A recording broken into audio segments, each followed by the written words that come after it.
के कल्याण के तीन ही साधन हैं, श्रवण, कीर्तन और मनन। और तीनों में शिथिलता है तो ऐसा मंदभाग्य प्रमादी जीव, वो भी मानो अपना कल्याण चाहता हो तो वो क्या करे।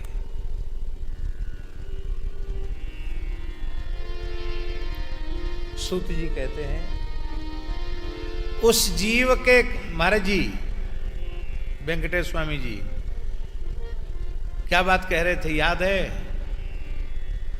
कि वेद सम्मत साधन है श्रवण, कीर्तन और मनन। और मान लो तीनों साधन ठीक से न बन पा रहे हों और जीव फिर भी अपना कल्याण चाहता हो तो उसके कल्याण का साधन क्या है। सूत जी कह रहे हैं कोई साधन जिससे न बनता हो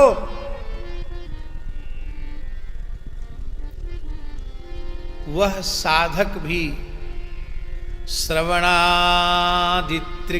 शक्तो लिंगम वेरम च शंकरम संस्थाप्य नित्यमभ्यर्च तरेत संसार सागरम। बेर और लिंग ये दो स्वरूप हैं शिव जी के। बेर माने होता है प्रतिमा और लिंग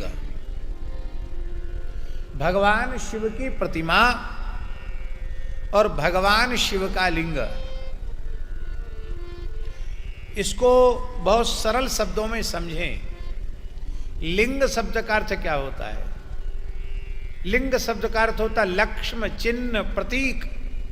भगवान शिव के प्रतीक को लिंग कहा गया। लिंग शब्द से अन्यथा अर्थ आप लोग मत लेना।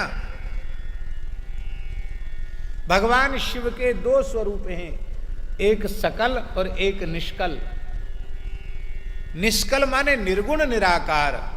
निर्गुण निराकार उनका स्वरूप है शिवलिंग। उसमें न मुख है, न हाथ है, न पैर है, न नाक है, न श्रवण है और सब कुछ न होते हुए भी सब कुछ है।